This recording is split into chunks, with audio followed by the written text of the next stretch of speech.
여러분이 보내주신 자료들을 깊이 있게 들여다보는 시간입니다. 오늘은 김주환 교수의 내면 소통이라는 책에 대한 강의록을 보내주셨는데 저는 이걸 읽자마자 마음 근력이라는 단어에 딱 꽂혔습니다. 우리 마음에도 근육이 있어서 운동하면 강해진다는 거잖아요. 근데 솔직히 이게 좀 추상적으로 들리기도 하고 정말 우리 뇌를 단련한다는 게 가능한 이야기인가요? 네, 바로 그 점이 이 자료들의 핵심입니다. 이게 그냥 단순한 비유나 마음가짐에 대한 이야기가 아니고요. 뇌 과학에 딱 기반해서 우리가 어떻게 스스로의 감정이나 충동을 조절하고 또 다른 사람과 깊은 관계를 맺고 더 나아가서 어려운 목표를 향해 나아갈 수 있는지 그 구체적인 사용 설명서를 제시하는 거죠. 오늘 이 시간을 통해서 여러분의 뇌가 어떻게 작동하는지 그리고 그 방식을 어떻게 더 나은 쪽으로 바꿀 수 있는지 같이 한번 탐색해 보겠습니다. 뇌의 사용 설명서라니 와 정말 흥미롭네요. 좋습니다. 자료를 보니까 이 마음 근력이라는 게 크게 세 가지로 나뉜다고 하죠. 나와의 소통 능력인 자기 조절력, 그리고 타인과의 소통인 대인 관계력, 마지막으로 세상과의 소통, 자기 동기력. 그럼 첫 번째 근력부터 한번 제대로 파헤쳐 보겠습니다. 바로 내 안에 나와 소통하는 자기 조절력이요. 보통 자기 조절력이라고 하면 그냥 의지력 아니면 참을성 이런 걸 떠올리게 되잖아요. 그런데 자료로 보니까 이게 훨씬 더 깊은 의미가 있더라고요. 지금 이 순간을 느끼는 경험하는 나랑 과거의 경험을 바탕으로 나는 이런 사람이야 이렇게 교정하는 기억하는 나가 있다고. 이 둘 사이의 소통이라는 거예요. 이 둘이 서로 대화를 잘해야 진짜 자기 조절이 된다는 거죠. 아주 정확하게 보셨습니다. 그리고 우리 뇌는 그 소통을 위해서 마치 잘 짜인 회사 조직처럼 움직여요. 뇌의 CEO라고 할 수 있는 전전두피질 안에 크게 3명의 핵심 담당자가 있다고 생각하시면 쉬울 것 같아요. 첫째는 위험하거나 불필요한 행동을 막는 브레이크 담당자, 둘째는 목표를 향해서 꾸준히 달리게 하는 엑셀 담당자, 그리고 마지막으로 지금 당장의 유혹과 미래의 더 큰 보상 사이에서 뭐가 더 중요한지 판단하는 내비게이션 담당자가 있습니다. 자동차 비유로 생각하니까 확 와닿는데요. 브레이크, 엑셀, 내비게이션이라. 그럼 제가 충동적으로 뭘 사고 싶거나 아니면 화를 벌컥 내고 싶을 때 이걸 딱 막아주는 게 바로 그 브레이크 담당자군요. 자료에 따르면 이 역할이 전전두피질 중에서도 보괴측 영역, 특히 오른쪽 뇌가 담당한다고요? 맞습니다. 이 오른쪽 보괴측 전전두피질 VLPFC라고 하는데요. 여기가 바로 우리 뇌의 아주 강력한 브레이크 시스템입니다. 여기가 잘 발달한 사람은 유혹에도 강하고 충동을 잘 억제하죠. 반대로 이 부분이 손상되거나 기능이 약해지면 중독에 취약해지거나 감정 조절에 어려움을 겪게 되고요. 그렇군요. 그럼 엑셀 담당자는 어떤 역할을 하나요? 그냥 막 달리는 그런 역할은 아닐 것 같은데요. 네, 좋은 질문이십니다. 엑셀 담당자인 배외측 전전두피질, 즉 DLPFC는 목표를 정하고 그걸 달성하기 위해 계획을 세우고 또 집중력을 유지하면서 꾸준히 나아가게 하는 뇌 속의 뇌 같은 곳입니다. 우리가 흔히 말하는 끈기나 집중력, 과제 지속력 같은 게 전부 여기서 나오거든요. 어려운 문제를 풀거나 장기 프로젝트를 할 때 제일 활발하게 일하는 부위죠. 알겠습니다. 브레이크로 충동에 맞고 엑셀로 목표를 향해 나아간다. 그런데 여기서 진짜 어려운 문제가 생기는 것 같아요. 예를 들면 다이어트를 해야 하는데 눈앞에 치킨이 있어요. 이걸 참아야 할 때가 있잖아요. 이건 단순히 브레이크를 밟는 걸까요? 아니면 더 복잡한 과정일까요? 당장의 즐거움, 그러니까 엑셀을 포기하고 더 먼 미래의 건강을 위해서 지금을 참아야 하니까요. 이 둘을 조율하는 어떤 컨트롤 타워 같은 게 필요할 텐데요. 바로 그 점이 오늘 이야기의 가장 중요한 부분 중 하나입니다. 그 브레이크와 엑셀을 조율하는 컨트롤 타워, 즉 내비게이션 담당자가 바로 내측 전전두피질 MPFC입니다. 이 부분이 현재의 작은 만족과 미래의 더 큰 가치를 비교 분석해서 최종 결정을 내리는 역할을 합니다. 그 유명한 마시멜로 테스트 아시죠? 아이들이 마시멜로를 참을 수 있었던 것도 바로 이 내측 전전두피질이 지금 먹는 것보다 15분 뒤에 2개 먹는 게 더 이득이야 라고 계산을 해줬기 때문입니다. 솔직히 저는 어른인데도 지금 눈앞에 마시멜로를 참으라고 하면 좀 자신 없네요. 제 내측 전전두피질은 계산이 좀 느린가 봅니다. 결국 자기조절력의 핵심은 이 내비게이션 MPFC를 얼마나 잘 훈련시키느냐에 달려있군요. 그렇습니다. 이 MPFC는 단순히 계산만 하는 게 아니라 나라는 정체성을 만들고 나의 가치관을 형성하는 아주 중요한 역할을 하거든요. 그래서 이 부분이 발달할수록 우리는 더 현명하고 또 장기적인 관점의 선택을 내릴 수 있게 되는 거죠. 좋습니다. 내 안의 브레이크와 엑셀 그리고 내비게이션에 대해서 알아봤습니다. 그럼 두 번째 마음 근력인 대인 관계력으로 한번 넘어가 보죠. 이 능력도 뇌의 특정 부위랑 관련이 있을 텐데요. 자료를 읽다가 정말 충격적인 사실 하나 발견했습니다. 잠깐만요. 이게 진짠가요? 우리가 이별이나 따돌림 같은 사회적 고통을 느낄 때요. 뇌에서는 팔이 부러졌을 때랑 똑같은 부위가 활성화된다고요? 네, 사실입니다. 심지어 그 강도도 비슷하게 느낀다고 해요. 바로 전대상피질, ACC하고 전방섬엽이라는 부위인데요.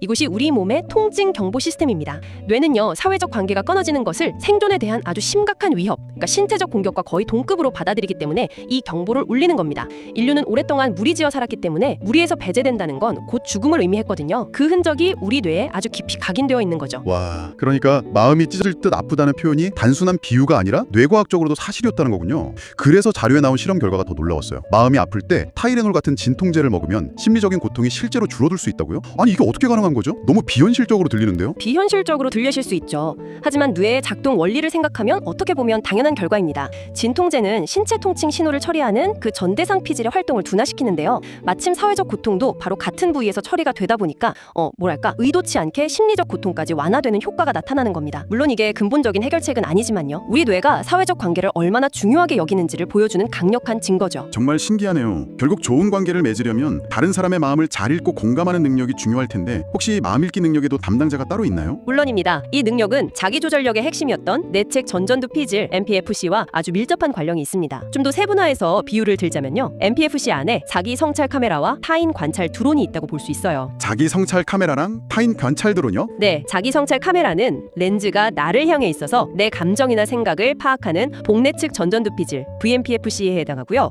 타인 관찰 드론은 다른 사람의 머리 위를 날아다니면서 저 사람은 왜 저렇게 행동할까? 이렇게 추측하는 배내측 전전두 피질 DMPFC에 해당합니다. 아, 정말 기가 막힌 비유네요. 그럼 이 두 기능이 원활하게 소통해야 우리가 흔히 말하는 눈치도 있고 공감도 잘하는 사람이 되는 거군요. 바로 그겁니다. 내 마음을 먼저 알아야 남의 마음도 헤아릴 수 있는 거죠. 이 두 영역의 연결이 원활하지 않으면 타인의 의도를 오해하거나 자신의 감정을 제대로 표현하지 못하는 그런 소통의 어려움을 겪게 됩니다. 자폐 스펙트럼 장애가 바로 이 영역들의 기능적 연결에 어려움이 있는 대표적인 경우라고 할 수 있습니다. 결국 행복한 인간관계의 중심에도 자기조절력의 핵심이었던 그 내측 전전두 피질 MPFC가 있는 셈입니다. 앞서서 자기 조절력과 대인관계력이 모두 뇌의 특정 부위, 특히 MPFC라는 하드웨어랑 깊은 관련이 있다는 걸 알게 됐습니다. 그렇다면 여기서 정말 근본적인 질문이 생겨요. 이 하드웨어의 성능은 태어날 때부터 정해져 있는 걸까요? 나는 원래 끈기가 부족해 라거나 원래 사람 사귀는 게 서툴러 이렇게 생각하는 분들 많잖아요. 이런 능력들도 결국은 다 타고나는 걸까요? 정말 중요한 질문을 해주셨습니다. 바로 그 지점에서 이 자료가 후성 유전학이라는 아주 희망적인 개념을 제시합니다. 우리는 흔히 유전자가 모든 것을 결정한다는 생각에 빠지기 쉽거든요. 우리 집안 내력이라 어쩔 수 없어 하면서 스스로 한계를 긋는 거죠. 하지만 후성 유전학은 그 생각이 틀렸다고 말합니다. 후성 유전학이요. 단어가 조금 어렵게 들리는데요. 쉽게 설명해 주실 수 있나요? 물론입니다. DNA를 흔히 생명의 설계도라고 하잖아요. 후성 유전학은 이 설계도 자체는 바뀌지 않지만 환경에 따라서 설계도의 특정 부분을 켜거나 끌 수 있는 일종의 스위치가 있다는 개념입니다. 예를 들면 똑같은 레고 설계도를 가지고도요. 어떤 환경에서 조립하느냐에 따라서 우주선이 될 수도 있고 자동차가 될 수도 있는 것과 같아요. 유전자는 가능성일 뿐이고 그 가능성을 현실로 만드는 것은 바로 환경과 우리의 노력이라는 거죠. 그러니까 DNA라는 하드웨어는 그대로인데 어떤 소프트웨어를 설치하고 실행하느냐에 따라서 성능이 완전히 달라질 수 있다는 말씀이시군요. 모차르트 예시가 딱 들어맞네요. 모차르트가 위대한 음악가가 된 게 단지 뛰어난 유전자 때문만이 아니라 음악가인 아버지 밑에서 자란 그 환경이 유전자의 스위치를 켰기 때문이라고 볼 수 있겠군요. 정확합니다. 부모는 자식에게 유전자를 물려주기 이전에 아이의 유전자 스위치를 켜고 끄는 환경 그 자체인 셈입니다. 이런 후성 유전학적 변화는 한 세대에서 끝나지 않고 다음 세대까지 영향을 미치기도 합니다. 자료에 나온 2차 대전 당시 네덜란드 기근 연구가 아주 대표적인 사례죠. 네, 그 부분이 정말 충격적이었습니다. 전쟁 중에 극심한 굶주림을 겪은 산모에게서 태어난 아이들이 나중에 풍족한 환경에서 자랐는데도 불구하고 성인이 돼서 비만과 당뇨병에 걸릴 확률이 훨씬 높았다는 그 결과 말이죠. 이건 어떻게 설명해야 할까요? 들어오는 영양분을 최대한 몸에 저장하는 절약형 신진대사 시스템을 갖도록 유전자 스위치를 조절한 겁니다. 일종의 비상생존 모드였던 거죠. 그런데 태어나 보니 세상은 풍족했고 이 절약형 시스템이 오히려 독이 돼서 과도하게 영양분을 축적하면서 비만과 당뇨를 유발하게 된 겁니다. 유전자가 바뀐 게 아니라 환경이 유전자의 발현 방식을 바꾼 결과가 세대를 이어서 나타난 거죠. 정말 놀랍네요. 결국 마지막 마음 근력인 자기 동기력, 그러니까 창의성이나 문제 해결력 같은 능력들도 마찬가지겠군요. 타고난 재능도 물론 중요하겠지만 어떤 환경에서 어떤 훈련을 하느냐에 따라서 잠재력을 폭발시킬 수도 아니면 그냥 그대로 썩힐 수도 있다는 거니까요. 그렇습니다. 창의성과 문제 해결력 역시 자기조절력의 핵심인 배외측 전전두 피질 DLPFC와 내측 전전두 피질 MPFC의 강력한 연결에서 나오거든요. 그리고 이 연결은 후천적인 훈련과 경험을 통해서 얼마든지 강화될 수 있습니다. 이것이 바로 후성 유전학이 우리에게 주는 가장 큰 희망의 메시지라고 생각합니다. 오늘 이야기를 정리해보면 이렇네요. 우리 마음에는 자기조절력, 대인관계력, 자기동기력이라는 세 가지 핵심 근육이 있고 그 중심에는 뇌의 컨트롤 타워인 내측 전전두 피질 MPFC가 있다. 그리고 가장 중요한 것은 이 마음 근력은 타고난 유전자에 의해 고정된 게 아니라 우리가 어떤 환경을 만들고 어떤 훈련을 하느냐에 따라 얼마든지 강해질 수 있다는 것이고요. 같은 마음 근력 훈련을 통해서 우리는 뇌의 신경망을 물리적으로 재구성하고 더 나은 나를 만들어갈 수 있습니다. DNA는 설계도일 뿐 그 설계도로 어떤 집을 지을지는 결국 우리 자신에게 달려 있습니다. 나는 원래 이런 사람이야 라는 생각만큼 우리의 가능성을 가두는 것도 없는 것 같습니다. 오늘 이 시간은 그 생각의 틀을 깨고 스스로를 변화시킬 수 있는 힘이 우리 뇌 안에 이미 존재한다는 사실을 과학적으로 확인하는 아주 의미 있는 시간이었네요. 마지막으로 여러분이 한번 생각해 볼 만한 질문을 하나 던져드리고 싶습니다. 이 자료에 따르면 우리가 아무것도 하지 않고 멍 때리는 시간을 가질 때 뇌의 특정 네트워크, 디폴트 모드 네트워크가 활성화되면서 오히려 창의성과 문제 해결 능력이 샘솟는다고 합니다. 그렇다면 끊임없이 무언가를 해야 한다는 압박감 속에서 효율과 생산성만을 외치며 달려가는 현대사회에서 우리가 어쩌면 가장 중요하게 단련해야 할 마음 근력은 역설적으로 아무것도 하지 않을 수 있는 능력이 아닐까요?